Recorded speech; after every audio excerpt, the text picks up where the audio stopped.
What is up? What is up? Welcome back to another NBA Rundown brought to you courtesy of Run Pure Sports and Run Pure Bets.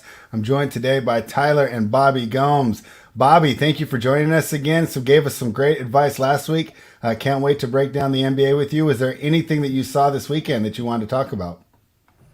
Don't play NBA much on the weekend, so Uh haven't huh. really didn't see anything. But basically the Embiid news is going to be pretty big today. So I think that's what the majority of the DS slate will kind of be surrounded by in terms of like your general construction. Yeah, I had a weekend sob story as I filled up a lineup with six fires and Anthony Davis after he got pulled there. I said, Ugh. boy, if I would have just had Westbrook in there. And I think you were on the show and you liked Westbrook over AD, right? I should have So listened. so the so that I did actually play. That was Saturday night, right? Yeah, and oh no, Yeah. you weren't on the show that day. No. I wasn't on the Saturday night. I did put one lineup in and had AD.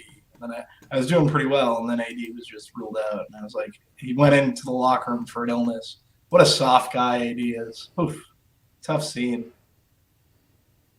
Yeah, that was terrible. Tyler, I know that you've been more focused on the NFL as well, but was there any takeaways you had from the NBA before we jump into what we're going to talk about today? I mean, I didn't watch much over the weekend like Bobby. It was football all weekend for Hmm. me in that UFC event. But Yeah. I mean, we got 10 games of data on most of these teams now, and some 11. But got some numbers on them. Be able to run a little model on them now. So get back into the NBA now for me. It was a rough Yeah, I start, but mean, we're gonna right that ship. yeah, I am running the model as well. But dude, so many of them, you just throw them out, just like this first game we're going to talk about. And that's the New York Knicks heading to Philadelphia to take on the 76ers. The reason I don't think you can accurately project this game with a model is the fact that Joel Embiid is sitting. So this team was already depleted, right? We were loading up Sixers in our lineups before with Tobias Harris being out, right, Bobby? And now, I mean, with Embiid out, how many Sixers is too few here? Just to go over the game real quickly, I do like the Knicks here. I think this is going to be too much. I do like the superstar subtraction angle usually, but I think this is going to be too much for this team. And the Knicks should be focused coming off a loss. What are your thoughts on the game, Bobby? And then how many Sixers is too much to put into your lineup tonight? Yeah, thoughts on the game? Well, the over has gone down significantly. Well, it went up actually. It's up to 3.5. Is it? It opened at 210. It's up to 213.5. Mhm. Um, Thoughts on the game? I'm more inclined to bet the Knicks. I would say with this situation and all these guys out for the Sixers. So I'll be on the Knicks side. And in terms of like just Sixers value, you're taking out not only you're taking out Embiid, you're taking out Thibault. Toby's out. I think that's immediately makes Andre Drummond like a lock on DK. Korkmaz, Paul Reed, Maxey, Shake Milton, these guys are all in play for playing DFS. Um, yeah, and then on the other side, the Knicks, Julius Randle had a couple big games in a row. I don't mind Julius Randle. Power forward's an interesting position. Anthony Davis will be the chalk again at power forward. So if you want to go there, or he's looking pretty chalky if he plays. So if you feel like playing AD chalk, then by all means, I think I'll pass that. All right, so we can't have too many Sixers in here. Let me just get you a point guard question, and then we'll move on to Tyler for a quick game breakdown and see if he has any props he likes. So, hey, I'm looking at this point guard, right? I'm starting a new lineup. Who do you like better tonight, Tyrese Maxey at 5,900, or should I go for a little bit of value there and grab the Shake at 5,200? I think I'd go Shake. I think he would make the most sense at 52. Okay. But if I had to rank the Sixers, it'd probably be Drummond. Paul Reed is another one, and then Shake. All right. So, yeah. And how many Sixers do you think is too many? Like, at what point are you just riding Two the to news too three, hard? because Kaminsky is going to be a lock as well. So we're Yeah. waiting on Aiton news, but we expect Aiton to sit, I think. So Aiden's out. Aiton's out. Oh, he's out. So I yeah, already put Kaminsky in one of my preliminary builds. I was yeah, with you there. Kaminsky. I Yeah. like for me, it'd immediately be Kaminsky, Drummond. Those would actually be my first two locks, and then from there, looking at Paul Reed, looking at Korkmaz, I think those guys are in play. Shake and Maxey. Yeah. The issue with we can kind of get into it when we talk the Phoenix game. But All right, yeah, we'll get back to some issues with Kaminsky there. Tyler, let's talk about your favorite team. You're a big Knicks fan, right? You're out here bing bonging with after every win, right? Head up to the Garden, hang out with some of those really enthusiastic fans. Are you with me here? Now, usually we like to fade the team losing the superstar, right? Everyone else steps up, increased usage, energetic, right? Trying to gain new roles and prove to their coaches and their teammates that they deserve the ball more. I think it's just too much with Harris already being out here. Like, who does the offense go through? Seth Curry. So is there? I'm props are probably off the board, but talk to us about this game. Oh no, props are on the board, so I got a couple I liked, but Oh, do you? yeah, I think the Knicks win this game. Just like you said, Yeah. the offense for Philly is just gonna be so hard to go through, and I just think the Knicks are one of them teams. Like even with the superstar out on the other side, like they're still gonna clamp down on defense. They're not gonna take this game lightly. So I think they win and cover. RJ Barrett's been pretty hot outside of last game where he scored 6 points. He's taken a ton of shots in a lot of games. Well, now I see Thibel's out. Danny Green's questionable. They really don't have the perimeter defenders to stop him. And now Embiid's not going to be down there in the paint. 15-plus points for him and Knicks win is plus 180. I think that's a bet. And I also like Fournier over 2.5 threes at plus 140. who was the first guard you liked? RJ Barrett. RJ Barrett. Yeah, makes sense. I think for that one, get it now too, because I think that price will go down significantly if Derrick Rose is ruled out. Derrick Rose is probable, and I know we jammed some Knicks in the lineup last time when he missed. So we'll see how that one continues to work out. But we'll move on to the next game. I like your look there though. And thank you, Bobby, for helping us begin this lineup. The Brooklyn Nets are another one that have a sketchy injury report here with Blake Griffin, Kevin Durant, and LaMarcus Aldridge all being probable. On the Bulls side, Kobe White's still out. Zach LaVine is in and starting. So this was a tough game for me. I decided this is one I needed to sleep on. I bet the Nets yesterday. I enjoyed watching them win. It was what I expected. And now they're going against the Chicago Bulls team. So this is a tough spot for them. They played yesterday afternoon in Toronto. Now they have to turn around, travel to Chicago, who should be motivated coming off a loss here.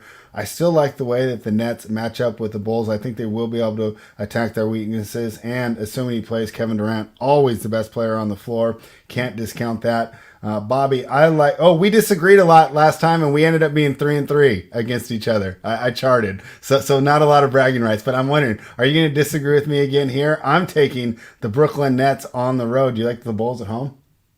I'm gonna go with the Bulls. We'll disagree on this one. Here we go. Home. Yeah. Vucevic, I think he's played well with the Bulls. DeRozan, Ball. I don't mind going with the Bulls. On the Nets side, KD for DFS, like if he's going to be 13%, like I definitely have some interest there, especially at power forward being such a loaded position. Yeah, that's pretty much in terms of like my breakdown for this game. Though I usually don't play a ton of Bulls because it's just really tough with them all kind of eating into each other in terms of usage. KD's a great spend up. Is there any Nets we like there on the peripheral? I know that Patty Mills was awesome for me the first night, then the pricing adjusted, and I don't think I played any of those guys since. Is there guys that I'm missing out on there? I don't think so, really. Like they're a tough team. Like Durant would be my favorite. Just because I'm not seeing Anthony Davis get ownership. I don't think he will now. I thought he was going to be a little bit chalky, but I'm not really seeing it. Do we have any news on AD? Is he just out? And I'm just No, he's probable, but I think a lot of people are going to be like me, where it's like, yeah, if he would have he only played like a quarter on Saturday night. If he would have just announced out beforehand, I actually thought he was out, and I jammed Westbrook in all my lineups, right? And then the starting lineups come out at like 7:25 my time on the West Coast, so I load it back up and I jam AD back into. Well, I had 3 lineups, so I jammed him back in 2 and left Russ in 1. But the one that was running hot, I was like, I'm keeping AD in this one. He has the higher upside. I think a lot of people, myself included, are going to be a little bit chapped off that one. He's going to come in lower tonight, just because there's a potential he leaves the game, even if he gets ruled in, right? Like he did to us on Saturday night. Yeah, I do think there is always that skepticism with AD. Is he going to finish the game? Yeah, so for that reason, I probably prefer going up to Durant. I think Durant's the only net that I really have interest in. All right, Tyler. I was trying to find another net You just can't. Yeah, no, I noticed I played Patty Mills in game one, and even remember going through like the core charts and the cash charts, and it's very rare. Like I don't see Bruce Brown or Aldridge or Blake Griffin. Like I never see those names on the list. Harden's going to be very low owned. Do we think Harden turns it around? He's starting to get better. He was beating people off the dribble yesterday again, and it was the Raptors. It wasn't like he was beating really poor defenders. I think that he literally is playing himself into shape. I think he's going to continue to get better and better. Interesting. Maybe we do take a shot on Harden and GPPs. Yeah, I think you can. The one thing I'd worry about is he likely draws Lonzo.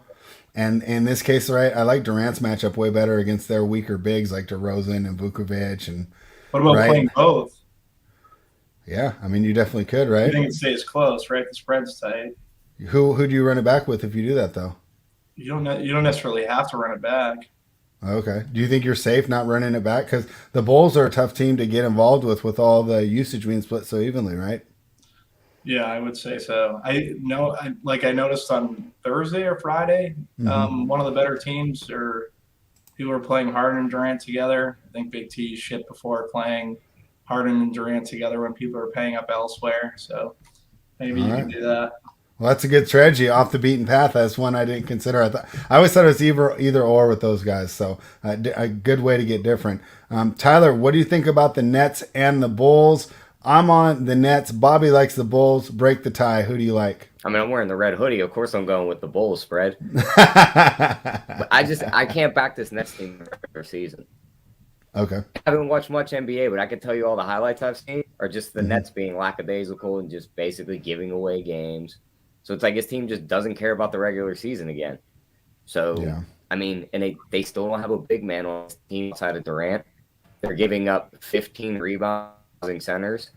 Give me that Vucevic for 11.5 rebounds at plus 108. All right. Vucevic's ownership. Yeah, so Tyler broke up a little bit, but if you guys missed it, he said he's taking Vukovic over 11.5 rebounds, and that does seem like a good play. So that'll be interesting. I think that they kind of both have some old, slow bigs in this matchup, right? And LaMarcus Aldridge, pretty efficient points per minute. I think he's averaging 12 points per game in 19 minutes, right? So he's definitely making his most of the time out there. You know what? It's so funny, talk about people getting old. So I was watching yesterday. Blake Griffin is on the baseline. His defender overcommits to defend the three, so he's got the wide open lane, right? In 2014, this would have been one of the top highlights on ESPN. He finger rolled it. He didn't even dunk. I was like, wow. I remember when you were jumping over cars, Blake, and now we're just finger rolling like wide open lanes. So the guys definitely are getting older, but it's going to be an old veteran matchup tonight. I think the game's decided in the backcourt there. The Nets got a shot down Lonzo and Levine, who have proven to be a good combo. So 2-1. The panel is against me here, so we will see how this one turns out. Should be a lot of fun. Should be definitely one of the best games, for trying to grab views from Monday Night Football. The Timberwolves head to Memphis to take on the Grizzlies. Timberwolves, a team that looked kind of exciting to start the season, now have kind of gone back to that terrible team that we thought they were. I'm at the point where if they can't get it together by the trading deadline, probably time to ship Cat and get one of those huge, draft pick or young players and rebuild this around Anthony Edwards here. But for tonight, if they don't want to do that, they're going to have to win games like this one. They are 5.5-point dogs. I like Memphis here. Memphis is 5-3, and they played a very tough schedule. They laid an egg in Washington on Friday night. Was it Friday? Yes, it was Friday because me and AP, we missed that one. It was one of the few games that we actually missed on the Friday NBA rundown, and that was one of them. I like them to bounce back. I think I'm going to be Memphis a lot this year. So, Bobby, what do you think? I'm laying 5.5 with the Grizzlies here. What do you think? I'm with you on Memphis. I think they're just a better team. For the Wolves to cover the 5.5, like seeing the Wolves versus the Clippers the other night didn't look too great. In terms of DFS, Ja, Valanciunas, I think these guys all have interest. Anthony Edwards, Cat. I've been trying to make Cat work. I just haven't been able to do it. Cat hasn't been really paying up his price tag, so I don't think I'd go there. Edwards, very good at basketball. Tyler, I think you want any Anthony Edwards props? A1 from day one, Tyler. I love those good interviews. I was looking at him. His number's 22.5. My worry is those Memphis got some dogs in those guard positions Yeah. on defense. No, I think That's that my makes only sense. worry there. Yeah, I get it. Yeah, pick a side. I'd go Memphis. In terms of DFS, like Jaren Jackson in this game, I think has interest. Maybe Steven Adams. I think those guys are relatively in play. Outside of that, So with no Russell, does like Beasley and those guys pop again? Or I mean, I've been playing them with no Russell, and they haven't been killing me. They've been going no fire, no snowflake. So pretty close to projections. yeah, in terms of like I'm seeing a little bit of Edwards, but I don't think he's not anywhere good. Like he's not at the top of my player pool. Bane's popping a little bit. I feel like he always pops though. But it would be Jaren Jackson, Steven Adams would be the two main ones. I'd go Steven Adams ahead of Jaren Jackson then. Are we any worried about foul trouble with Cat on Adams? That's a good point. Not really at his price. He's 40. Because he's 4,500, right? So you can kind of get away with even only plays 25 minutes. The great thing about those centers too is they can get there even without usage, getting rebounds and the other peripherals like that. Tyler, Bobby, and I both like laying it with Memphis. Do you have any reason we should be skeptical and be on the Minnesota Timberwolves? No, I don't think so. I think this is a Memphis spot where they smash them. I mean, Minnesota's defense is just—it's not that good. Very bad. Now they're gonna lose Russell too, who's not even a really good defender, and they're gonna replace him with Beasley. So I could see John Morant having a big game, but Bobby named the guy I want to target in props. He said it a couple times, Jaren Jackson. Awesome. I mean, I just think this dude's in the perfect spot. They have his number set at 16.5. I think he's going for 20-plus points here, so definitely give me the over on that. And let me see what he is to record a double-double, because Minnesota is giving a ton of rebounds up to opposing power forwards. He's plus 650 to get a double-double. I know Steven Adams can turn into a black hole down there, but this could be one of them spots where he gets you double-digit rebounds. Yeah, especially if Adams got into foul trouble, then we can run Jackson as a small ball five. And if you actually think matchup-wise, I think Jackson's got the great physical ability to cover Cat a little better, because if I'm Cat, I'm going to bring Adams out, right? And I'll work him on the perimeter, because Cat can score from anywhere. Whereas I think he'd have more problems bringing Jaren Jackson out, and Jaren Jackson's probably big and strong enough to even handle him down low on the post. So maybe another opportunity there for Jaren Jackson. I really like that double-double look. Bobby, any more thoughts on this game before we move on to the next one? No, that's pretty much it. I would worry about like with the double-double, like there's Cat there too, so he's going to cannibalize those rebounds with Adams. That would be my only worry. But I think you kind of hit on that a little bit. Yeah.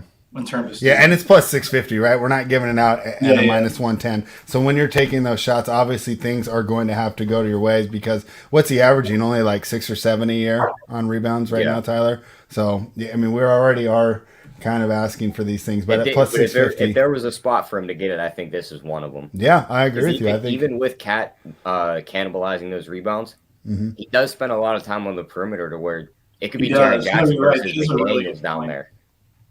So, yeah, and they might want to bring Adams out anyways, so they might actually run the plays that way. The hoop ball game. Yeah, this should be a fun game to watch for two teams that. I guess the Grizzlies I think can make noise. Timberwolves just are like a league pass team to me. I don't have high hopes for them, but I always like watching them. How do you feel about the total in that game spread? 217. It's like, why are you not betting under on every game? Yeah, I mean, I hear you, but they're like at 60-something%. If there's one that goes over, I think it's this one. Minnesota's defense isn't that good. I think John Morant will. Memphis plays slow though. Yeah. You think that, but they're not that fast. I don't have their pace numbers in front of me, but it's not that high. Yeah, and since we're on that, let me go ahead and just pull up their numbers aren't that high. I mean, they only put up 85 against Washington.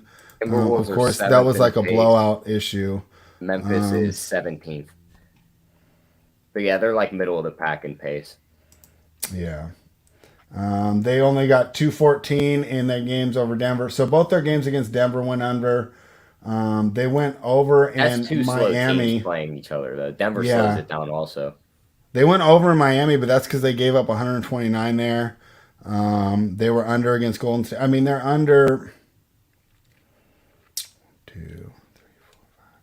They're under 5 of their last 6 games. So, I mean, it's just so hard to pull the trigger on an over right now. To me, it's like unders or nothing. Like, I'm not going to bet an over right now until we get more of these 205s. Like, we'll get, I think, in the very next game. Let me see if I set up that transition well. No, it's a 214 in the Pelicans heading to Dallas to take on the Mavericks. Pelicans are a team that we're waiting on news for, right, Bobby? Because with Brandon Ingram out, a lot of those guys become value plays as well. This Pelicans team, really bad. I don't know why they gave up Lonzo Ball. He fit in their timeline perfectly, and you're seeing how much they're missing him. Obviously, no Zion helps, but they were able to get some wins with Zion out last year in that lineup. Now they replaced Lonzo with Devontae Graham, which I thought was definitely a downgrade here, and the rest of this development's not really coming along, right? We've seen flashes from Walker, right? Nothing consistent. Flashes from Jackson Hayes. Nothing consistent there as well. I guess Josh Hart is the only guy that's really consistent there, but it's just like consistently average backup level play. Hard to be wanting to back the Pelicans here. Initially, it seemed like a lot of points, but with Brandon Ingram out, I don't know. I can't get involved. I guess I lean towards taking Dallas because I would normally love taking this many points. But it just seems like a lot to lay for a Dallas team that also hasn't played up to their potential. Bobby, what do you think of this game? Yeah, so if Ingram sits, these guys, Ingram has sat pretty recently for the majority. Like, he's missed the last couple of games, so all these guys are pretty much priced up anyways. The one guy that would stand out to me on the Pelican side would be Valanciunas in that situation. I feel like Hart would get a bump up. Also, Graham and Neil Alexander Walker, but what are their prices already like? I don't know. They're probably already priced up a little bit. Like, Walker's already burned me enough. He's off my list until I see something from him. I mean, we keep playing him. He's 5,900, and he got 12 points in 28 minutes his last game. In the last 5 games, he's played 30 minutes. He's getting 23 points. I mean, it's just like, like what do you guys always say on the other show? If he beats me, he beats me, right? That's why I am with him. Like, if your optimizer says throw him in there, go ahead. But I'm staying away from him because I put him in 2 or 3 nights, and every single night he snowflakes on me. I just think there are other guards, and they're not going to have guys like Devontae Graham to steal usage from them. So, those Sixers guys aren't going to have anyone in the court that really suck up a ton of usage, like the Sixers value. So, getting to those guys, I think, would make more sense than taking value in games where there's, like, studs. Pretty much, like, I was going to make this point with, like, the Phoenix value with Ayton. Like, Chris Paul and Booker are there. So, like, Kaminsky and McGee are going to be chalk, but I'd probably just pick one of the two. I think I'd lean Kaminsky. In this situation, like, the value, I don't know, like, Nas right next to Devontae Graham. So, I feel like there's better spots. All right. Hit it right on the head and probably said it a little more eloquently than me. My breakdown was he keeps burning me. I'm not playing him again till he shows a good performance. Tyler, what do you think of this game? I think it's a tough game to handicap, right? Because it's just, the rock and the hard place. I don't want to bet the Pelicans even grabbing points, and I definitely can't lay it with the Mavericks the way that they're playing right now. What do you think of this game? Yeah, I mean, I agree with it. You definitely can't lay it with the Mavericks. Mm-hmm. And I also think they're coming off that buzzer beater win the other night, right? They haven't had a game. Oh, that was fun. Yeah. Yeah, this is that flat spot where the dog covers and they maybe win outright. So I'm probably not playing a side, but if you gave me if you were like, here's your free bet, you have to pick a side. Mm-hmm. I'm taking the Pelicans plus the 8. Oh, okay. Cool. Yeah, and that was my original lean, but it's like then my mind goes back to all the Pelicans that I've watched this season, and I haven't seen them look good at all. Like, but Dallas hasn't impressed you either, have they? And Kid's not a very good coach. I could argue that this current Pelicans team is the worst in the West. Oh, I'm not arguing that. They're worse than Minnesota. I even think they're worse than OKC. Like, with this roster right now, like with no Ingram, like they're bad. Like, I'd rather have SGA than Joval. Isn't Joval their best player right now if Ingram sits? Yeah. Yeah, at least you have SGA on the Thunder, right? Who's like a legitimate bona fide star. Like, it's just wild, like how bad this Pelicans team is. But yeah, you're right. I don't know. I don't want to lay it with Dallas either. I'm fine staying away on a 9 or 10 game slate. I did see like 2 player performance doubles I'd play for each side if you did want to get involved in this game. Yeah, someone out there's degenerate wants to bet every NBA game tonight. I think Tim Hardaway 3+ threes and Dallas wins. If you like the Dallas side, is worth a shot at plus 130. And if you do think New Orleans pulls off the upset and you're not satisfied with just taking the 3-1 on their money line, Nickeil Alexander-Walker 20+ points in New Orleans wins 11-1. That should be 110-1.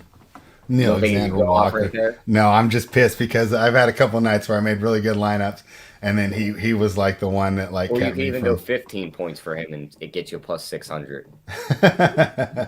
Well, hopefully that cashes an awesome egg on my face on the NBA Rundown tomorrow, brought to you by Run Pure Bets. Let's talk about a game. So usually I love these short spreads, Tyler, because it's just pick the winner. NBA analysis, and you don't have to worry about, fouls and free throws and end of the game shenanigans.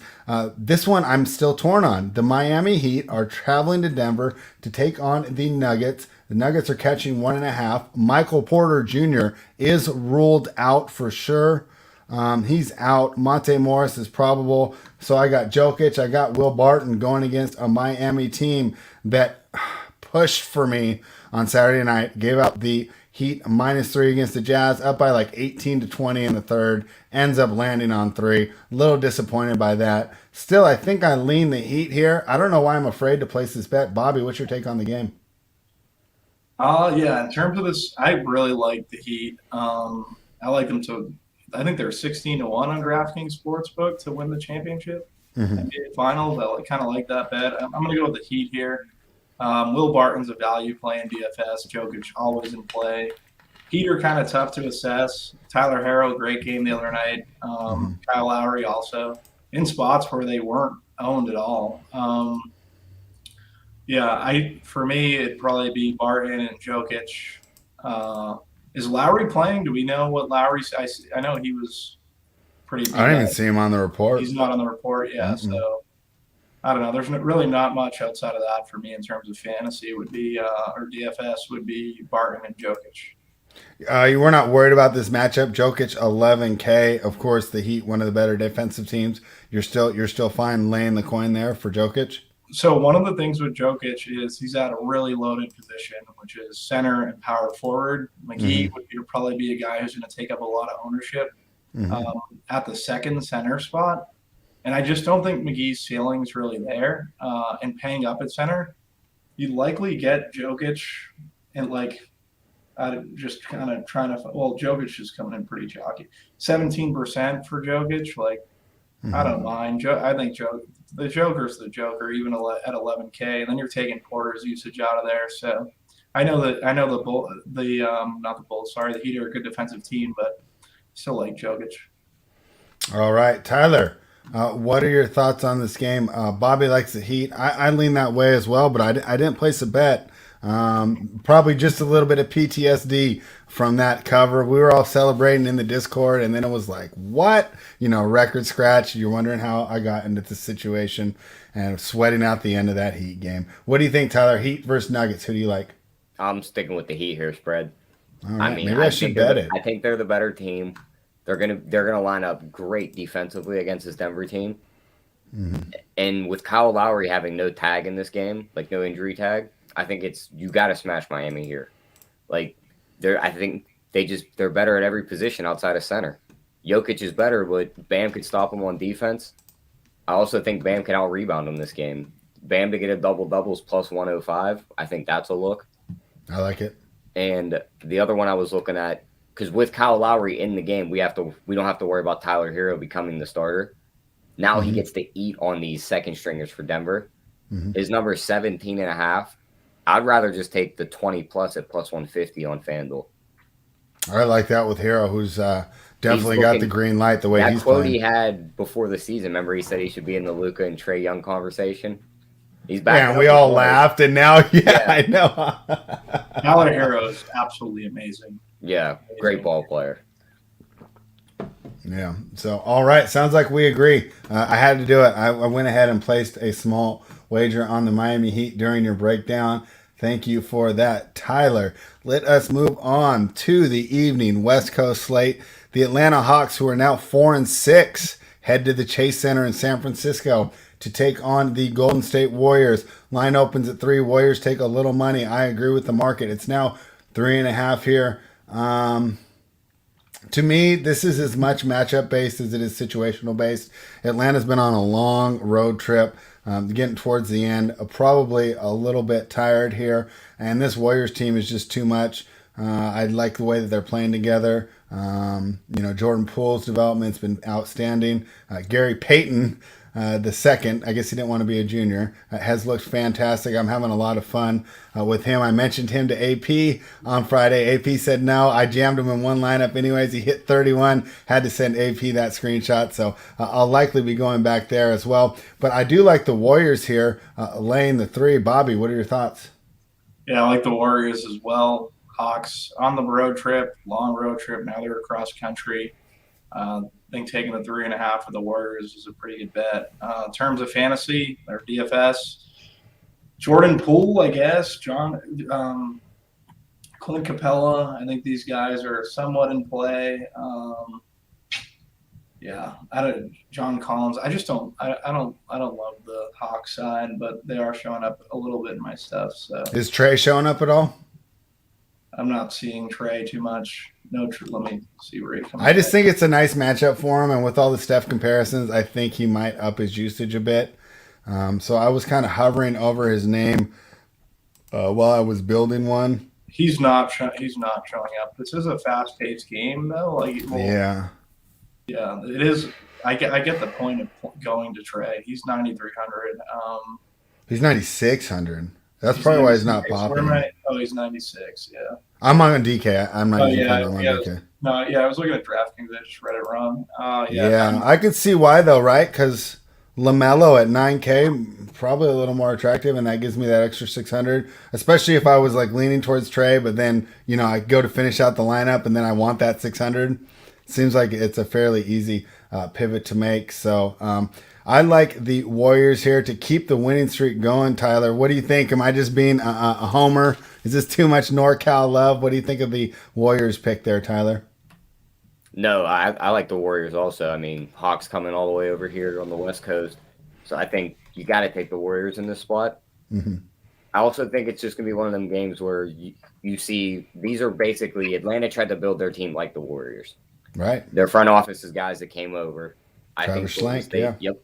I think Golden State just lays it on him here. Steph had a kind of a slow game last night. What did he finish with? I think 20. Yeah. Now he's going to draw Trae Young's defense. I think he's going for 30 plus in this. They're not going to put Trae on Steph. They'll hide Trae on Poole or. They can't hide him on Poole. Poole scored 20 plus in the last couple of games. He was the high scorer for them last night. If you can't, you're going to hide him on the flamethrower. You can't put Trae on Steph. You have to pick your poison here. So it's either you put him on I'm picking Poole. I think then you just give me the swimsuit. I'm picking Poole there. I'm not letting Steph beat me. I think you play them both. Steph over 29.5 and Poole over 18.5. And I think worst you do is split. All right, Tyler. We talked about places where we could bet an over. 222 here. Tempting, huh? Yeah, it is tempting. Yeah. This game. I'm not going to though. They just keep burning me. Props, yeah. Yeah. Only over some betting or props. What do you think of the Steph and the Poole props there, Bobby? I like Jordan Poole a little bit.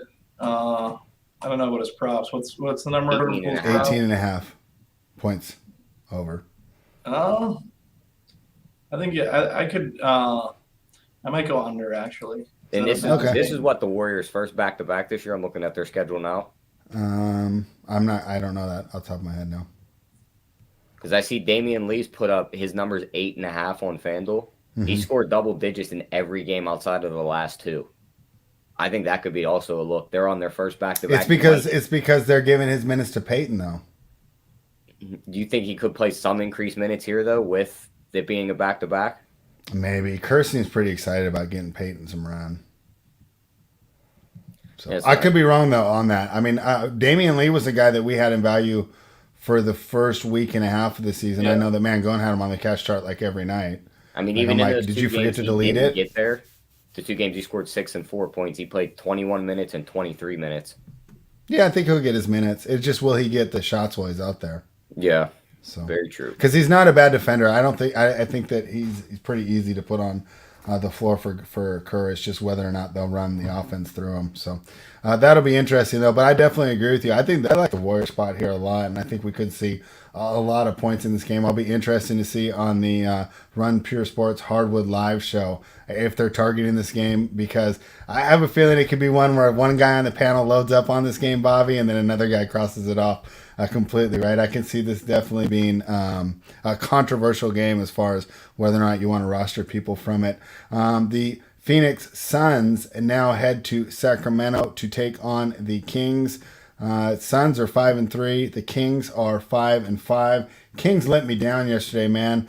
I felt that I kept that game pretty well. I took them over the Pacers, and they had the open shots. They just weren't falling. It was definitely their worst shooting game of the year, but it was like I thought. I thought Indiana was going to give up some of those threes. They were there, just not falling there for the Kings. Late run falls short. They fall 94 to 91. Now they host Phoenix. You had trouble with Indiana. Wait till you play the Phoenix Suns here. My lean is that Phoenix gets right in this game. What do you think, Bobby? Yeah, I think Phoenix gets right in this game too, and I really like these Phoenix pieces. That one for Frank Kaminsky for me, I think is just a really good play on DK. McGee is also, but I think McGee in tournaments is the guy that's going to be chalky that we can get away from, just because he doesn't have the dual position eligibility. He's at center, only center, where Kaminsky's power forward and center. And then I think his ceiling's just capped. He's not playing enough minutes in these situations. Yeah, I would these value pieces. I like the Sixers value pieces obviously better, but I think these guys, Kaminsky's definitely in play for me. In terms of the Kings, like Harrison Barnes is popping a little bit. Looking who else? That's pretty. I don't know. Like if you want to do a differentiating construction, Fox has been really bad. I don't know if I really want to play Fox. Did Fox play better over the week? Yeah, he's not. No, I don't know what's going on with him. It's just weird. Yeah, he looks weird. Yeah. Davion Mitchell was eating in a ton too for the last week and a half. Harrison Barnes. I don't. Outside of that, like I'm not like too interested in playing too many of these Kings. I don't know. In terms of the game, like I think I'd probably take Phoenix. That's what I get. Yeah, I mean, I just think it's. I think Phoenix is being a little bit undervalued because they came out slow. And as far as your Kaminsky over McGee call, from watching it, right? Team watch the games here. I think Kaminsky is the type of player that Chris Paul likes playing with more. And I think we'd be foolish to think that he doesn't have a say in the rotation. And I think at the end of the game, rather than having JaVale's, wild card style of play out there, he likes Kaminsky because he knows his screen's going to get set perfectly. Kaminsky's man is going to get boxed out, right? These are the things that Chris Paul cares about. He doesn't need them for the extra offense. And while McGee is a better shot blocker, I think that Kaminsky is just as consistent and just being able to contest post defense and not letting guys slam through there. So I like the Kaminsky upside a lot more. I'm with you there. And I think that you only play one to get different, and I'm willing to plant my flag with Frank Kaminsky. Tyler, what do you think? Are you going to join us here on the Suns, or are you going to tell me that I'm wrong and I should have faith in my hometown team? No, I mean, it's Suns or no play on the side for me. I think the Suns are the better team. The Kings, just like Bobby said, Fox is playing pretty bad right now, and he's almost like the motor of this team. So if he's playing bad, I want nothing to do with him. The couple props I looked at in this one, Cameron Johnson should get some increased minutes with no Aiden. He's look good. Over one except the night that we bet him. Who did we have him on? Oh, the -4. Is it gets Atlanta. He bricked like 7 threes in a row. I would have covered that game if he would have just gone 2 for 7. But overall, he's been good, except for in the one game that I needed him. Sorry to interrupt. Go ahead, Tyler. Oh no, you're good. But that's actually the prop I was looking at was his threes prop. It's 1.5 plus 130. Well, he's going to chuck him even if he's cold. I'll tell you that much. Yeah, he's bound to chuck them regardless if they're going in or not. Yeah. And he loves those corner threes. And Sacramento, I think, is going to give up a ton of them. He should get more minutes, no Ayton. So, yeah, give me that prop at plus 130 for sure. Yeah, I mean that was a big reason, right? That I took them in that game because Atlanta, their corner three percentage was another one that was ridiculously high, right? And I'm just like, oh, Phoenix is going to feast, right? Between Cam Johnson, Jay Devin Crowder, Booker. and Bridges. Well, Booker doesn't hang out in the corner as much. Yeah, he just runs over there sometimes and flings a fadeaway. It just goes in. Yeah, but I was just thinking they're going to kill him from the corner, and I still can't believe we didn't cover it. It was me and Leon Guidus in the chat in our Discord just lamenting the fact that we definitely should have covered that game and Cam Johnson there. But hey, we give him the Dion Waiters Award for not losing confidence. Bobby, I forgot I had a question for you on this game. So right, I did talk up Kaminsky again, but at the end of the day, right, he's not the best defender. A guy that's been absolutely crushing is Rashaan Holmes. Where is he showing up on your projections? And is this just a case where, hey, he's crushing, but now they moved him to 7,200, so all the value's gone?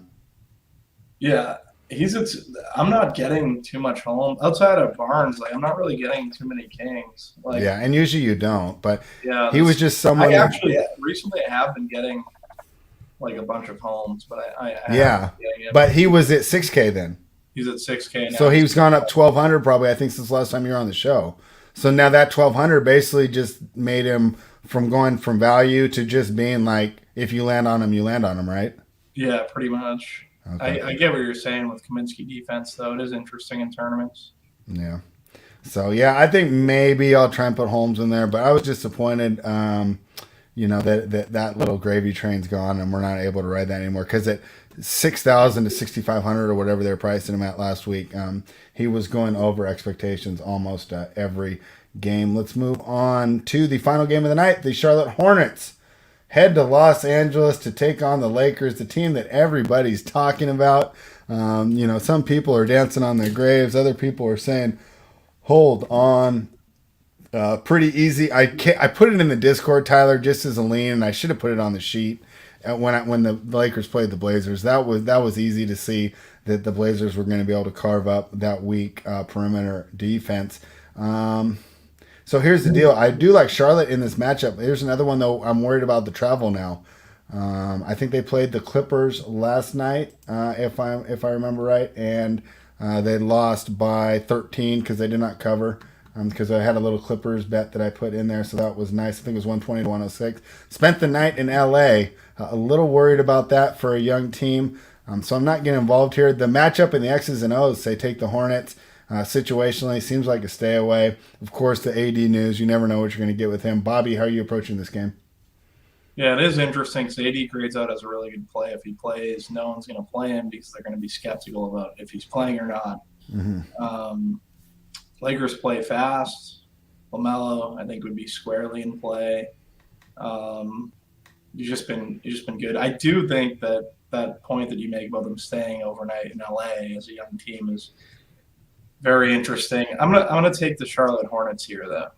Yeah. I think that's who I'm gonna take, and then I like LaMelo as a play. I think he's fine, and I don't mind playing one of these Lakers and just being able to swap, leaving myself the late swap equity if AD plays, because I don't know, it doesn't seem like he's going to be owned, and well, I guess he is going to be owned. I don't know. I just with AD, like if not, I can swap to Russ. I don't know. If AD sits, how good of a value is Russ? He's very good. He ended up becoming a really good play in that situation. Man, so it's almost like you want to put one of them in there, and you could just pivot to LaMelo. Yeah, right. You could just pivot to LaMelo exactly. Yeah. I mean, obviously it'd be like a 2v2 and you'd have to do a little more thinking of it than that. But I'm just saying it's not like some of these spots where you really get cut holding the bag, if one of them sits. Yeah. I mean, if everybody plays. So, all right, really interesting. Tyler, what do you think of this game here? Am I missing? I love fading the Lakers. I'll do it any opportunity I get. I just want to be smart about it. Am I missing a good opportunity here? I think so. Wow. Okay, break it down. You guys are both worried about the staying in LA overnight. Mm-hmm. I mean, looking at LaMelo Ball grew up in Cali. He grew up right by you, spread. Right. So you don't think he's calling up like all the ones he used to hang out with? He's been through that already. Like it probably doesn't even like. He's probably just like, yeah, I've been there, done that. You don't think he's like hanging out with all his old friends? It's not like the Minnesota team coming into LA that are stuck in the mountains all year, and they're like, we get to be in the city, we'll party. He did that for so many years. Okay. Kelly Oubre was right there in Phoenix. You know, he was back and forth from LA. Gordon Hayward can care less. So can Finley. Might come home with a new Rozier's wife. going into Rozier was probably the guy in the club. So I mean, I think give me them in Rozier, an the underdog. oldest dude. Yeah, It's the funny. oldest guy. It's funny you say that because my buddy owns a club down the street in Boston, and Rozier was a regular. So, But fucking, I'll definitely take the Hornets here at the plus money. I also think this is the spot where LaMelo Ball just kills them. On the early build, I threw him in there. Fred. He wasn't calling up all the old ones he used to call. Yeah. All his family's going to be at this game. Yeah. He's coming in. He's looking to have a great game here. His double-double is plus 230. I'm all over that. Him to score 20-plus points and they win, plus 310. Give me that. I don't.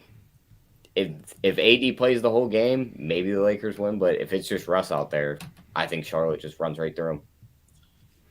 All right. I'm Do we think with Tyler on the Charlotte side? Hey, I don't mind fading the Lakers. It's not. It's like, I'm trying to think. I can't make a good example right now, but it's pretty easy to talk me in to going to the Lakers. Jake's talking about that was quite the meltdown last night for the Hornets. Do you think that has anything to do with tonight, or do you think they just think that is better for them, worse for them? How do you think last night's poor performance affects tonight? I don't think it really affects it. And if it does, I think it kind of helps them because I think it's almost like we got to right the ship after that meltdown. You know what I mean? Mm-hmm. Like they're not just going to go full meltdown mode. Like we have to tank now for the rest of the season. Like they're going to want to get right. They're a playoff team. Yeah. And you could almost think they overlooked the Clippers with a Monday night game against the Lakers in prime time. So yeah. I think it's just you throw that out the window from last night. Here's something I would disagree with. I think Borrego's a good coach. I think he's doing well with his team. Jake the Degenerate thinks their coach team's lost out there. I don't know about this game. Yeah, I mean, just like, as handicappers or as NBA players or whatever, everybody has a bad night.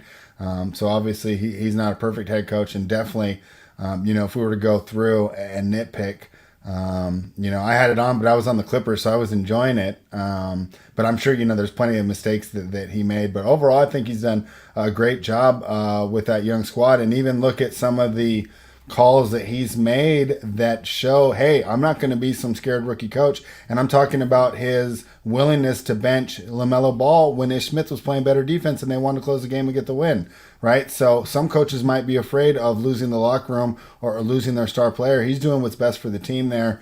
You look at the development of some of these other players. Excuse me if I get the names wrong. Do I have McHale on this team? Is this the McHale team? Bridges is the guy I'm talking about. Bridges, this is Miles. This is okay. Miles.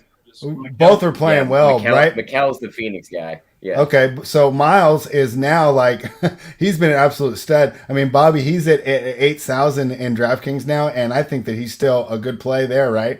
Him and Murray, right, are two guys that have gone up, and I still think you can put them in the lineup. I think you look at the development of Bridges, that's got to be another feather in the cap here of Borrego. So I think he's doing pretty well. And if you think about it, he's gone 2 years, and Mason Plumlee's been his best big man. I mean, the guy is doing some good things out there. So he thinks that Oubre belongs in the G League. I don't know if I'll debate you on that one. Do you guys have any thoughts on that? And then we'll build a little quick core and give out some best bets. I think both Bridges have been playing well, and Miles Bridges, I think, so he might make the core. Oh, okay, cool. Well, let's hear it. Tyler, anything else on the Hornets and the Lakers before we move on? I haven't talked to you a while, Tyler. Go ahead and just give us a quick, what are your thoughts on the Lakers only being 5-5 so far? Obviously, the fit with Russ, the team looking old and slow. Are you on Team Lakers still make the playoffs and they're still Western Conference contender? Or are you like, this is a disaster? I think they'll still make the playoffs. Now, the contender part, I think you can call into question right now. Ask me that again in 4 months when they're healthy again. For the most part, we'll see if LeBron's back. I mean, they could by February. Would you be surprised if they're just rolling teams? No. That's what I mean. They got a bunch personally. of new pieces. They're trying to get them put together. So I don't make much of it. I know my boy Melo's been playing well for them, so that's a bright sign. I mean, has he been shooting well or playing well? He's shooting well. and just scoring. He's not a defender, spread. He just scores points. That's his job. Yeah, so he's playing well on one side of the court. He's never All been right. defense, all offense. Well, you guys talked me into it. Not an official play for me or for the Run Pure Bets members, but hey, I'll put a little money. You know, talking me into fading the Lakers isn't hard. All right, Bobby, do we want to make a quick core? And before we do this, quick disclaimer, man, that we have so much news that can change this slate. Obviously, I'm talking about we're waiting on Brandon Ingram news, John Collins news, Anthony Davis news, D'Angelo Russell news, even if the Nets could pull a fast one on us, right? Derrick Rose, I think, changes the slate a little bit, right? So these are just our early thoughts. To get all the official cores, you're going to have to become a member of runpuresports.com, but you'll use the promo code GETBETS to have access to both sides. Yes, the Run Pure Sports team and the Run Pure Bets team, all to you for one low price. Go ahead and take advantage of that offer. Now that that's out of the way, Bobby, let's go ahead. What do you think would be a nice core for us to start with today? Yeah, to start with, let's go Paul Reed, Drummond, Kaminsky. So I wanted to put Miles Bridges in there, but then I'm looking and there's like so much value for small forward, power forward that I think like in tournaments I would probably try to get different there. Yeah, but like the two guys that I think would be interesting to kind of put in that as like a small forward value or just someone that can kind of differentiate you a little bit would be, well, I like Durant has small forward eligibility, so I wouldn't mind going to Durant over Bridges, especially if Bridges is more owned than Durant, which I think he will be as we get closer to lock. So, yeah, that would be my pivot. So Reed, Drummond, Kaminsky, and Durant would be my core. Reed, Drummond, Kaminsky, and Durant. All right. I have got those in there. I'm ready to go. I like the score a lot. So, Tyler, with that being said, we are going to give out our best bets, and I will start with you. Tyler, what's your best bet today, side, total, or prop? Give me LaMelo Ball 20+ and Hornets win that game at +300. I love it. Let's go. We'll be rooting this one on late night. Rather than cursing the NBA, Tyler, we're going to be sending each other happy emojis and dancing gifts tonight. We're dancing in the money tonight spread. Yeah. Bobby, do you have a best bet today, side, total, or prop? Best bet, the Charlotte Hornets. All right. So 2 on the Hornets, and I will get different. I'm going to go against the team today. I'm going to give out the Brooklyn Nets. Call me Team KD. I'll take the money line. How often can I get plus money on the Nets just to win the game? I will go ahead and do that. I think that they have a nice spot, and I think they have something to prove here against the Bulls team that's getting a lot of media attention, right? And, you thought all those girls that Tyler was dating are jealous. You should see these NBA players. So I think a little bit of jealousy comes in to play tonight, and the Brooklyn Nets send a message. That being said, thank you, everybody, for joining us here on the NBA Rundown, brought to you by Run Pure Sports and Run Pure Bets. Please like the video, subscribe to the channel, and hey, share with your friends. That way they can get in on these winners. They can get in on the great lineup. Join us in the chat, and we can just keep building and growing as a team. Thank you, everybody, for hanging out, and